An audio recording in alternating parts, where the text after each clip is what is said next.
Sahabat entrepreneur, salam hebat luar biasa.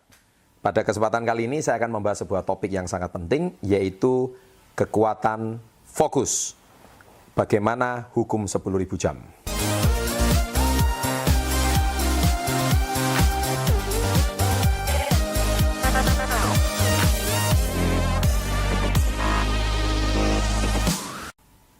Baik, saya hari ini ingin membahas sebuah topik, yaitu kekuatan fokus. Kita percaya hari ini kekuatan fokus itu adalah sebuah kekuatan yang sebetulnya sudah sering kita dengar. Di mana tidak mungkin Anda bisa sukses kalau Anda itu tidak fokus terhadap segala hal. Nah, saya hari ini ingin membahas kekuatan fokus itu dari sudut pandang yang berbeda. Saya ambil dari sebuah buku berjudul Outliers, di mana buku Outliers ini sendiri dikarang oleh Malcolm Gladwell, di mana beliau di sini membahas tentang hukum 10.000 jam. Nah, memang hukum 10.000 jam itu tidak ada satu hukum yang pasti. Tetapi sebetulnya hari ini saya itu ingin membahas segala sesuatu kalau dilakukan secara berulang-ulang dan konsisten, saya percaya Anda pasti akan menghasilkan satu buah yang ada hasilnya. Ya, kita ambil satu contoh. Yang paling sederhana, waktu SD kita diajarkan tentang kaca pembesar dan sinar matahari. Ya, apa yang terjadi kalau kaca pembesar itu kita berikan ke berikan ke sebuah kertas dalam waktu cuma 5 detik, tidak terjadi apa-apa. Tetapi apa yang terjadi kalau kaca pembesar tersebut kita letakkan di bawah kertas dan itu kita letakkan secara fokus selama kurang lebih setengah jam sampai 1 jam kemudian, yang terjadi adalah kertas itu akan terbakar. Nah, sahabat entrepreneur, di sini sudah sangat jelas bahwa apa bedanya sih sebuah sinar itu bisa membakar kertas atau tidak. Itu kuncinya adalah kekuatan fokus. Nah, hukum 10.000 jam di sini itu dibahas oleh Malcolm Gladwell, yaitu tentang ketekunan menghasilkan buah. Di antara perbincangan hukum 10.000 jam ini, ada sebuah teori adalah bahwa Anda di bidang apapun seperti contohnya memasak, menulis, mengajar, gitar, programming, dan apapun, Anda itu bisa sukses kalau Anda itu konsisten selama 10.000 jam. Kita ambil satu contoh ya. Di sini ada sebuah contoh yang sangat luar biasa, yaitu apabila hari ini kita itu konsisten belajar 1 jam per hari, atau kita konsisten mengerjakan sesuatu yang kita lakukan setiap hari 1 jam. Ya. Nah, 1 jam itu kalau Anda konsisten, maka hukum 10.000 jam itu kalau artinya Anda akan menjadi sebuah pakar, seorang pakar. Saya lagi, seorang pakar. Kalau Anda pengen menjadi seorang pakar di bidang tersebut, Anda itu harus melakukannya selama 10.000 jam. Nah, apabila 1 hari 1 jam, kemudian 1 tahun 365 hari, maka asumsinya 5 hari per minggu, maka Anda cuma sekitar 240-250 hari per tahun, maka saya percaya Anda akan menjadi pakar dalam waktu 27 tahun kemudian. Berarti kalau Anda hari ini belajar gitar cuma 1 jam per hari, Anda benar-benar menjadi pakar gitar. Kalau Anda hari ini usia 11 tahun, Anda akan menjadi pakar gitar itu konsisten 1 jam per hari. Tambah 27, Anda akan menjadi pakar pada waktu usia 38 tahun. Nah, jadi buku ini mengajarkan tentang seperti itu. Nah, saya sendiri bergerak di bidang direct selling. Ya, saya memulai industri direct selling waktu saya usia 19 tahun. Dan saya melakukan presentasi atau berjualan itu per hari, ya, per hari. Ya, pada waktu saya usia 19 tahun itu rata-rata 5-8 jam per hari rata-rata. Tetapi waktu awal-awal saya membangun bisnis saya pertama kali, tidak jarang sampai 16 jam per hari.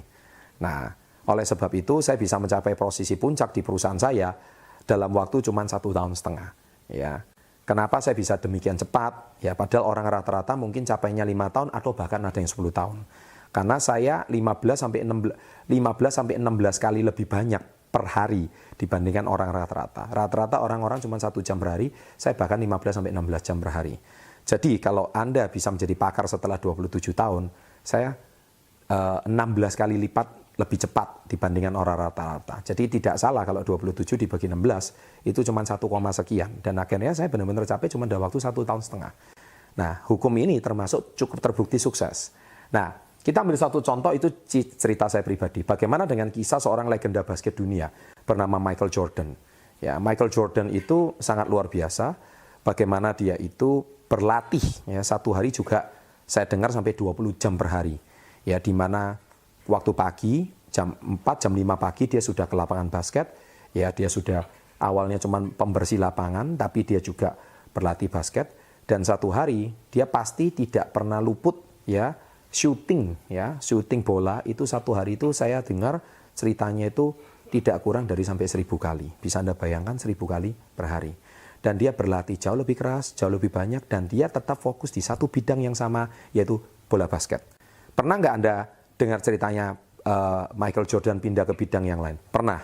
Pada waktu dia di usia 30-an tahun, dia sempat pensiun dari Chicago Bulls, dan akhirnya dia pindah profesi sebagai seorang pemain baseball. Ya. Anda tahu apa yang terjadi? Meskipun dia seorang atlet yang sukses, dia merupakan seorang atlet olahragawan yang berbakat, tapi dia tetaplah dilahirkan sebagai seorang legenda bola basket. Dia memang sempat bermain sebagai seorang atlet baseball, tapi itu tidak lebih daripada hobinya saja sebagai seorang olahragawan. Tapi akhirnya dia comeback, dia kembali, dan dia sempat kembali ke Chicago Bulls dengan nomor punggung yang berbeda, dan akhirnya dia mengakhiri karirnya di Washington Wizards pada usia 40 tahun. Dan dia menjadi salah satu pengumpul poin terbesar di NBA, ya, yang rekor-rekornya ini barusan saja dipecahkan oleh Kobe Bryant. Ya, jadi Michael Jordan hari ini menjadi nomor 4 legendaris pengumpul poin terbanyak di NBA. Anda tahu, sampai dia usia 40 tahun, dia tetap fokus di satu bidang, yaitu bola basket. Dan hari ini Michael Jordan menjadi salah seorang konglomerat terbesar di Amerika Serikat. Baru-baru ini ada sebuah berita rilis menunjukkan dia salah satu menjadi the new billionaire. Ya, dia berhasil mencetak ya 1 billion pertama di Amerika Serikat, yaitu sekitar kalau dengan kurs dolar sekarang 13.500, dia mencetak 13,5 triliun pertama ya di usianya sekarang yang baru berusia 52 tahun. Sejak dia pensiun dari lapangan bola basket 12 tahun yang lalu, dia hanya mengabdikan dirinya pada dunia bisnis. Dan dunia bisnisnya pun tidak jauh-jauh dari bola basket. Ya, bagaimana dia mencetak Nike dan Air Jordan itu menjadi fenomenal. Nah, sekali lagi dia fokus pada bidang yang sama, yaitu bola basket. Dan ujung-ujungnya bisnisnya pun tidak jauh berbeda daripada industri bola basket. Hari ini kalau Anda ingin menjadi seorang pakar, hari ini kalau Anda ingin menjadi seorang yang luar biasa, Anda harus melewati 10.000 jam ini. Nah, pertanyaan saya, 10.000 jam ini, saya tidak penting berapa cepat, tapi yang terpenting berapa setia dan konsisten Anda menyelesaikan bidang yang Anda sukai dan Anda minati dan sesuai passion Anda. Sekali lagi passion Anda, dan Anda kerjakan seumur hidup Anda. Kalau Anda konsisten dan setia seumur hidup Anda, saya percaya Anda pasti akan jadi pakar di bidang tersebut. Ya, selamat membaca buku Outliers dan terapkan hukum 10.000 jam. Saya percaya Anda adalah pakar-pakar berikutnya. Sukses untuk Anda, salam hebat luar biasa.